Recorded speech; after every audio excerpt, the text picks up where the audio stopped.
Aw yeah, we got ourselves another bullet hell roguelite, my gaming friends. Starforged Legacy at your pleasure. Fly around through space shooting up baddies while beefing up your ship. Unlock a fairly hefty variety of loadouts, weapons, augments, ships, and skills in a skill tree. Experiment and have fun with different builds combined with unique perks for each ship. Conquer each sector by completing missions, collecting resources, and fighting off your enemies. Move along the map, choosing your path for specific rewards, and then get splattered by the first boss because it's way overtuned and just a huge pain.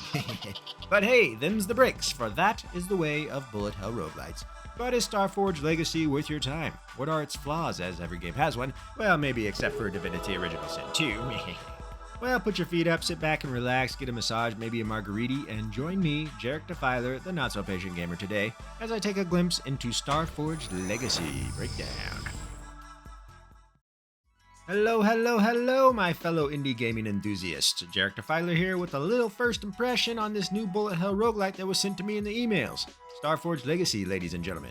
I did a first impression of the Curse of Pirates playtest a couple months back. Check it out if you're interested, as I thoroughly enjoyed it. And Starforged Legacy is just like that, but in space, and with a bit more depth for sure. So if you guys are familiar with Curse of Pirates, and you like it, you will most likely enjoy Starforged Legacy. But before we get started, please give the video a like, share it with your gaming buds, and maybe subscribe as it helps out the channel and is much appreciated. Breakdown. So what is Starforged Legacy exactly? Well, as mentioned previously, it is indeed a top-down bullet hell roguelike developed and published by Second Shift Games. It was released into early access just the other day on June 1st, 2026, and there is a demo available for those interested. I was granted a Steam key, so I had full access, and in my time with the game, I was able to unlock nearly everything.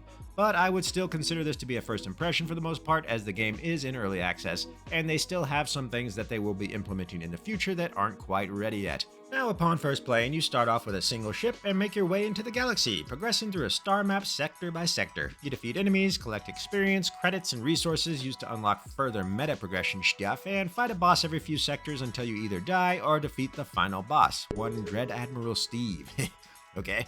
You can then choose to end the run and go unlock things with your newly acquired resources, or you can continue on endless mode where you just keep going until you die or want to stop. Easy peasy, beautiful cover girl. In endless mode, you also play against the same bosses over and over, so nothing new there. They just get a bit stronger each run.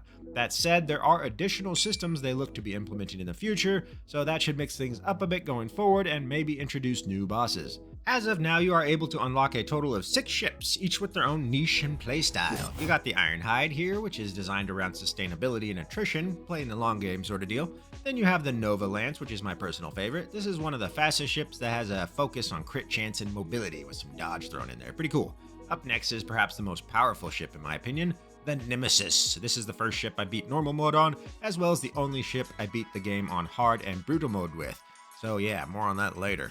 The Nemesis is a shield tank. It has the highest base shields of all the ships, is rather slow, but is also designed around impeding the enemy through slows and stuns and the like. Really fun, really strong.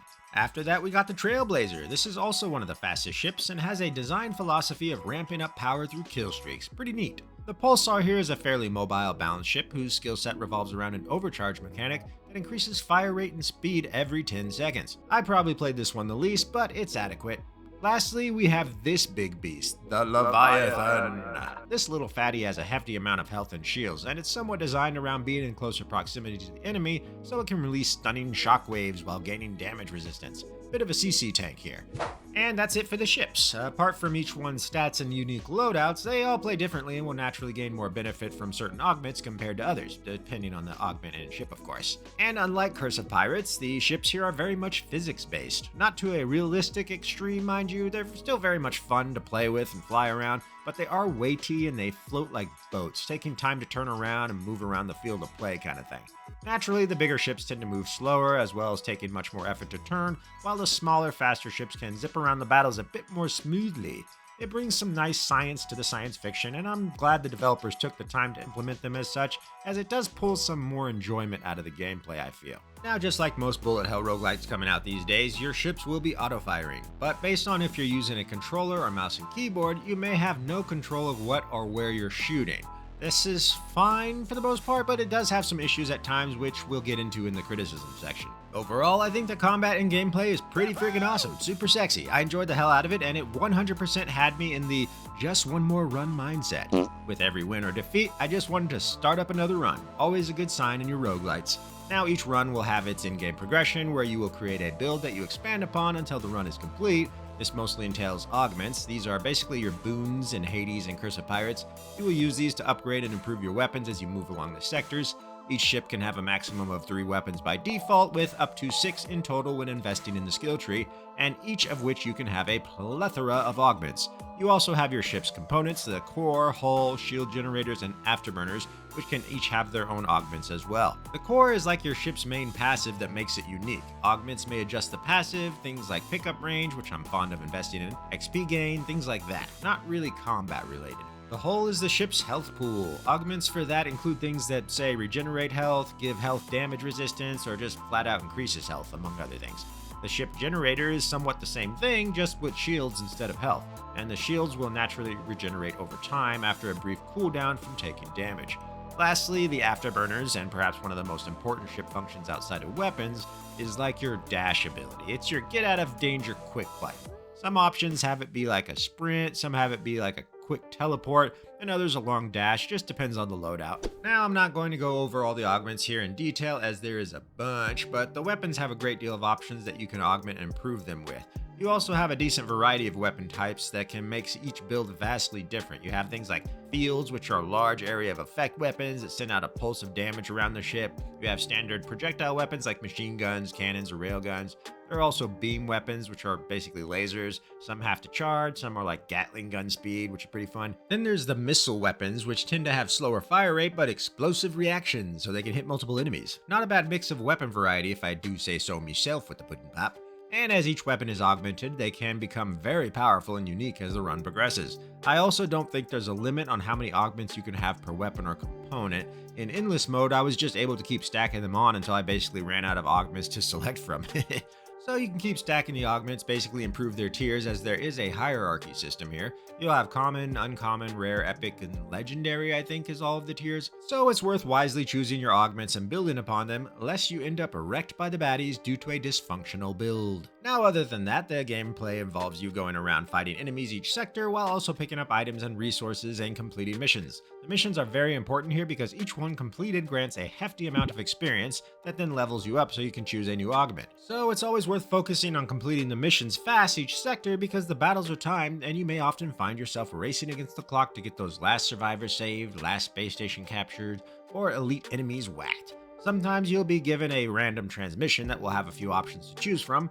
These will have a percentage succeed and failure rate, where failing will more often grant a worse mission or effect in the sector, while succeeding will grant you a better mission or sometimes like credits or an augment or something. There are also these asteroids just lying around the field of play that you can mine for credits. You can then use to purchase augments in the map store, or sometimes purchase augments within a sector from these little like satellite vendor thingies. On top of that, the enemies will drop chests on occasion that will grant things that, in all honesty, I'm not even sure what most of them do. There's no information about them in the game's Codex, and it's not clear on what they do in game a lot of the times. Some are clearly offensive measures, as they will throw out mines or this massive stunning pulse that will hit your enemies, but others are just unexplained and I have no idea what they do. But then again, I'm a moron. Like this thing, what is this supposed to be? I have no idea, as sometimes your ship won't even pick them up. Now back to the unlocks. The meta progression is fairly involved. There are a decent number of things you can unlock as you progress, and they will have real impact on your ships. The fun part is each unlock is achieved by doing something in game. So a lot of times you won't even be trying to unlock something, but it will just pop up a tooltip stating that you did. I like that, you never feel pressured or anything, you just play the game and are rewarded for it. Whee! But Starforged Legacy also has a robust codex that shows all possible unlocks and what is required to unlock them. So if you do want to focus on unlocking certain things, you can. Very communicative. Bravo devs. Just wish they'd put the chest drops on there so I can know what they do. Yeah, I'm dumb. Also, there's a skill tree which affects all your ships and playthroughs with 3 categories: exploration, damage, and survival. Damage is obviously to improve your weapon types, ammo capacity, reload speed, and whatnot. Survival is for your shields, armor, and mobility upgrades. And exploration is your utility stuff, like better trade prices when buying augments, more options for locking augments in the pool, or more rerolls, things like that. It is very important to stay on top of upgrading your skill tree. but we'll discuss that later. One unique part of Starforged Legacy that I haven't really seen in other bullet hell roguelites I've played is that you can also unlock loadouts for your ships, so you can choose one of 4 on each run. Now from what I've seen, sure, some loadouts are better than others I would say, but it's not necessarily hierarchical. For some ships, all the loadouts are great, it just depends on what or how you want to play. For instance, one loadout might be a slow-paced, heavy-hitting beam build, while another might be a highly mobile machine gunner type dealio. Just depends on what your goals are and what you're feeling in the moment. Another fun aspect of the field of play is the environmental stuff. You'll have radiation fields, black holes sucking people in, and asteroids flying by, smacking into you and the enemy as they aren't immune to the environmental things either. There are also static asteroids that you can use for cover, so nothing new or fancy there, but it's fun to have those little things mix up the gameplay a bit. Now, artistically, the game is a looker. They did great on the aesthetics and style, I feel. The ships all look unique and cool. The enemy ships are all pretty neat looking too, especially the big ones. Upon first playing, I was a bit put off from the sheer number of particles, laser beams, and graphical assets on display during the higher levels of combat, as it is very cluttered and blinding at times. But once I understood what I was looking at with more time played, it doesn't really bother me at all anymore. I'm able to decipher what's going on fairly easily, and it all looks really hectic and cool as a result without really getting in the way. You know what I'm saying? Now, one last thing before moving on to the criticisms, the music. You guys know I'm a sucker for video game soundtracks, and I hope they release a soundtrack here alongside the full release because the music is great and I would love to buy it. It's very spacefaring ambient sci-fi style, reminiscent of the OG Mass Effect trilogy or Stellaris, and I loved it. I've never felt repetitive or like it was overstaying its welcome. Just really great job whoever composed it, you know? Bravo.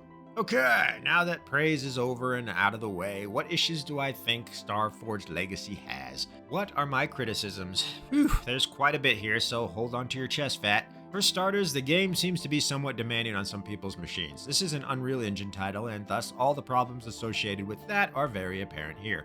We all know how performance can be in Unreal games, and this is no different. I'm running an RTX 5090, and even I had 2 crash to desktops. During the warping scene between sectors, it would often drop frames and stutter a lot too. It was also thrusting my card into overdrive until I capped the frame rate at 144. Granted, I was playing on max settings, so take that as you will. But if you're interested in playing Starforged Legacy, I highly recommend you cap the frame rate as soon as you boot up the game.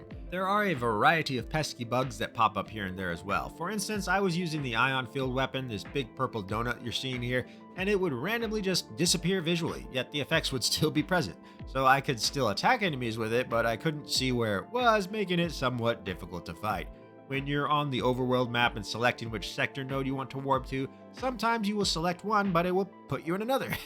This happens quite a bit. I would be trying to do one sector because it had a mission I wanted or resources I needed, but it would put me in the other sector. But then when I beat it, I would be on the route as if I was placed in the correct sector I chose in the first place, so very buggy there at times. Now, I use both a DualShock controller and mouse and keyboard, and the controller is better for me in combat personally, so I stuck with it the most, but it's pretty janky to use in menus as it will often not be able to navigate some of them, so you'll have to use the mouse and keyboard to access some parts of some menus at some time. Funny, because the same exact thing happened with Curse of Pirates. Now, one major issue with controllers as well is that you can manually target fire with mouse and keyboard, but not with the controllers. That's a fairly huge difference, but I believe the devs stated in the Steam discussion board that they're still working on the controller inputs, so that will likely be something they remedy in the future, I hope. Despite that, I still prefer to play with a controller, even though it makes it infinitely harder when targeting.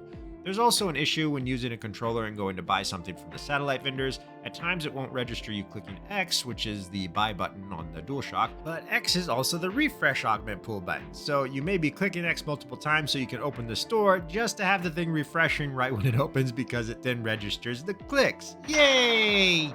Now, there are things during battle that I'm not sure were intentional or if they're just bugs. For one, when you use your afterburner and immediately level up, it will cancel your afterburner, but you'll still put it on cooldown, so this can be game ending.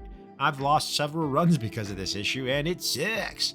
Also, when you're using afterburner and you're attempting to charge environmental assets, like a mission parameter or these anomaly things here that you give science points from when you research them over a period of time, you cannot continue to interact with them while using your afterburners.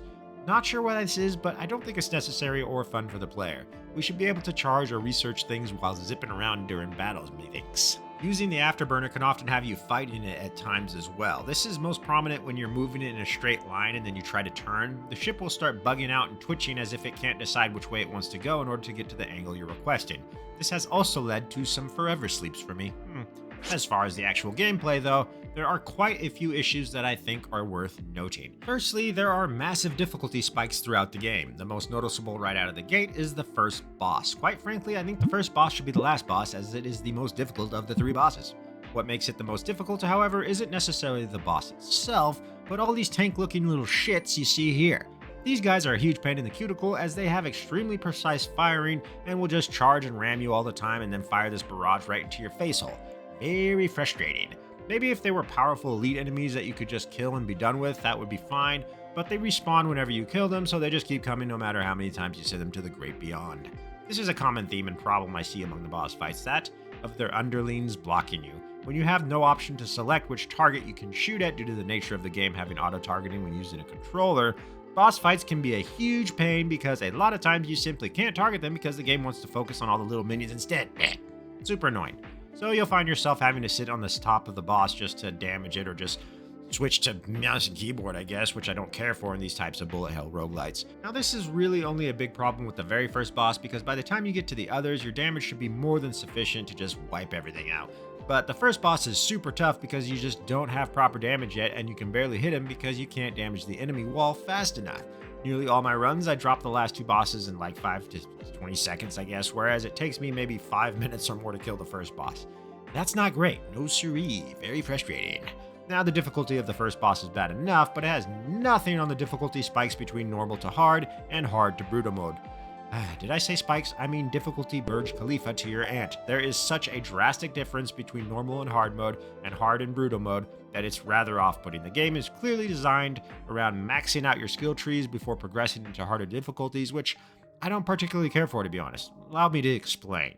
Although I have beaten Brutal on my Nemesis, most of the time I won't even make it past the first sector in Brutal mode, even though I have a lot invested into my skill tree. Now you might think this is just a skill issue, and at times it is, but most of the time it's literally impossible due to numerical values. You simply do not do enough damage or move fast enough most of the time to progress unless you've invested heavily into the skill tree. To me, that's not a good thing, as I think skill should count over raw numbers, but what you gonna do? The enemies love to ram you with their ships, and they are almost always faster than you unless you're using the fastest ships, so they will always be able to ram you unless you have your afterburner off cooldown, which can be over 10 seconds for some loadouts. So you simply can't do anything about it. You can't do enough damage to kill them because even the lowest level peon ship is a bullet sponge in hard and brutal mode, and you can't outrun their damage because they're all faster than you. The numbers simply aren't there unless you are extremely lucky with the Augment RNG pools. Thing is, you have to kill stuff to get experience, but you can barely kill anything because you don't do enough damage and spend most of the battle running away trying not to die. And then there's brutal mode that's like, oh god, oh god.